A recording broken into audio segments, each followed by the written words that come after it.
कभी कभी जिंदगी में सबसे प्यारे सपनों तक पहुंचने का रास्ता आसान नहीं होता। ये कहानी है सृष्टि की, जो मां बनना चाहती थी, लेकिन लगातार प्रयासों के बावजूद उन्हें सफलता नहीं मिल रही थी।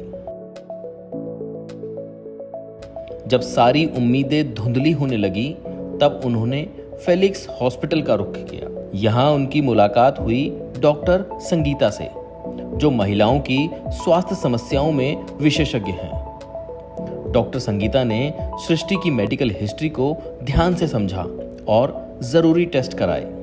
अल्ट्रासाउंड में एक छोटा सा फाइब्रॉइड दिखाई दिया।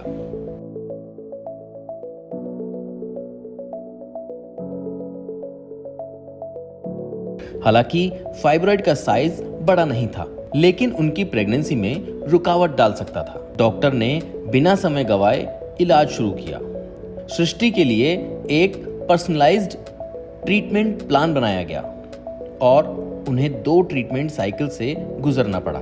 इलाज के दौरान सृष्टि ने डॉक्टर की हर सलाह को गंभीरता से लिया, चाहे वो डाइट हो, एक्सरसाइज हो या दवाइयों का समय पर सेवन हो। और फिर दूसरी ही साइकिल में चमत्कार हो गया। सृष्टि ने कंसीव कर लिया। आज वो एक हेल्दी और प्यारे बच्चे की मां है। ये सिर्फ एक मेडिकल केस नहीं, बल्कि विश्वास, सही मार्गदर्शन और धैर्य की मिसाल है। It's been a great experience since last 9 months. Mrs. Sangeeta Sharma was our gynecologist. She's during the last 9 months we had a great journey with her regarding all the day-to-day checkups, monthly routines, vaccinations, her guidance, what needs to be done, what things to follow, what are the do's and don'ts during those last 9 months. Great. And even yesterday. During the last 12 hours of the labor and the normal delivery which happened, she was very supportive, warm, and even post delivery the kind of support and guidance we received from her was very good. And if I'll talk about the hospital, definitely Felix is one of the highest rated hospitals in Noida. Felix hospital और doctor Sangeeta ने न केवल सृष्टि को मां बनने का सुख दिया, बल्कि उन्हें आत्मविश्वास और उम्मीद भी लौटाई। नमस्कार, मैं doctor Sangeeta Sharma, senior consultant obstetric and gynaecology Felix hospital. Srishti हमारे पास अगस्त और सितंबर के महीने में लास्ट ईयर आई थी और वो कंसीव करना चाहती थी, जो वो नहीं हो पा रही थी। तो इनिशियली हमने उनके सारे इन्वेस्टिगेशंस करी और इवैल्यूएट किया इनफर्टिलिटी के लिए। उनके अल्ट्रासाउंड में एक फाइब्रॉइड आया था इंट्राम्यूरल, जो कि काफ़ी छोटे साइज़ का था। अलॉन्ग विद दैट उनका थायराइड थोड़ा हायर साइड पे आया था। हमने उनकी मेडिकेशन स्टार्ट करी थायराइड के लिए, उसको कंट्रोल में लाया और उसके बाद फॉलिकुलर मॉनिटरिंग किया जिससे वो प्रेग्नेंट हो सके, और इंजेक्शन दिया जिससे ओवुलेट करे और सही समय पे अगर वो कोशिश करें तो प्रेग्नेंट हो सके। उनको 2 साइकिल्स लगी, लेकिन सेकेंड साइकिल में वो कंसीव कर गई थी। कंसीव करने के बाद में उनको सबसे बड़ा रीज़न ये था कि मैं किस तरह से क्या करूं पूरे 9 मंथ्स जिससे मेरी नॉर्मल डिलीवरी हो सके। आजकल ज़्यादातर पेशेंट्स यही चाहते हैं कि हमें अगर शुरू से सही गाइडेंस मिले नॉर्मल डिलीवरी के लिए तो हम उसके लिए कर सकें। नॉर्मल डिलीवरी के लिए हमेशा सबसे ज़्यादा ज़रूरी होता है कि आप अपनी डाइट हेल्दी मेंटेन करके रखें, अपने डॉक्टर्स के साथ रेगुलर फॉलोअप चेकअप्स करते रहें, और अगर कोई भी कॉम्प्लिकेशंस या एडवर्स इफेक्ट आ रहा है तो वो हमें जल्द से जल्द पता चले ताकि हम उसको कंट्रोल में कर सकें। सृष्टि काफ़ी अच्छी पेशेंट्स रही थी। उनको जो भी एडवाइस किया गया, जो एक्सरसाइजेज हमने एडवाइस की, वो सब उन्होंने की। डाइट बहुत अच्छे से फॉलो करी और रूटीन चेकअप्स के साथ जो रेगुलर टेस्ट होते हैं वो कराते रहे। एवरी मंथ उनका थायराइड का टेस्ट हम करते रहे ताकि अगर थायराइड कुछ भी इम्बैलेंस होता है तो उसको ठीक किया जा सके। एंड थैंकफुली 5th मंथ के बाद उनका थायराइड हमेशा कंट्रोल रेंज में ही रहा।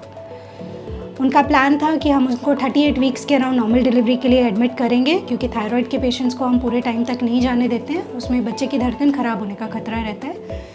सब कुछ रिपोर्ट्स और बाकी सब कुछ नॉर्मल होने की वजह से 36 वीक्स पे जब हमने उनको इंटरनल एग्जामिनेशन किया तो उनकी पेल्विस बिल्कुल एडिक्वेट था, जिससे नॉर्मल डिलीवरी होने के चांसेस काफ़ी अच्छे थे। बट 37 वीक्स क्रॉस करते ही वो खुद ही लेबर पेन्स में चली गई और उनको पानी छूट गया था।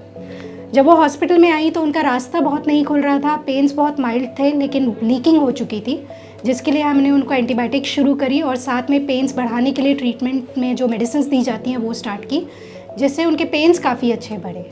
लेकिन पेन्स बढ़ने के बाद में सबसे बड़ी परेशानी ये रही कि वो पेन्स टॉलरेट नहीं कर पा रही थी और बहुत ज़्यादा एग्जॉस्ट हो गई थी।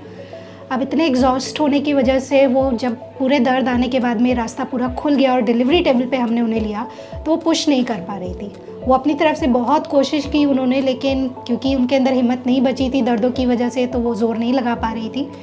इसके लिए हमारा डिसीजन निकला कि हम लोग फॉर्सेप से उनको असिस्ट करेंगे डिलीवरी में। फॉर्सेप एक इंस्ट्रूमेंट होता है जिसको हम बच्चे के सर पे नीचे लगा के उससे बच्चे को पुल डाउन करते हैं पेन्स के साथ, ताकि नॉर्मल डिलीवरी हो सके। फॉर्सेप लगाने में एक रिस्क फैक्टर रहता है कि फर्स्ट थिंग, अगर ठीक टेक्निक से नहीं लगाए तो बच्चे को इंजरी हो सकती है। सेकेंडली, आपको स्टिचेस नीचे की तरफ थोड़े ज़्यादा आते हैं, बट सृष्टि को स्टिचेस उतने ज़्यादा नहीं आए। फॉर्सेप से ईजिली उन्होंने एक हेल्दी बेबी डिलीवर करा 3.2 kg का। अब वो डिस्चार्ज हो चुकी हैं और वो बहुत खुश हैं कि उनकी एक नॉर्मल डिलीवरी हो गई। हम चाहते हैं, अगर आप चाहते हैं कि आपकी भी नॉर्मल डिलीवरी हो तो ऐसे में अपने डॉक्टर से रेगुलर चेकअप्स ज़रूर रखें, अपनी डाइट का बहुत अच्छे से ध्यान रखें और प्रेगनेंसी रिलेटेड जो एक्सरसाइजेज होती है वो भी अंडर गाइडेंस ज़रूर करें। Thank you. अगर आप या आपका कोई अपना भी इस तरह की समस्या से जूझ रहा है तो याद रखिए, समाधान है, बस जरूरत है सही सलाह और सही डॉक्टर की। फेलिक्स हॉस्पिटल, जहां उम्मीद को मिलती है एक नई दिशा। हेल्थ से जुड़ी ऐसी कई और जानकारी के लिए फेलिक्स हॉस्पिटल के यूट्यूब चैनल को सब्सक्राइब करें और अपने सवाल कमेंट बॉक्स के जरिए हम तक पहुंचाएं। और डॉक्टर की अपॉइंटमेंट के लिए दिए गए नंबर 9810455953 पर संपर्क करें।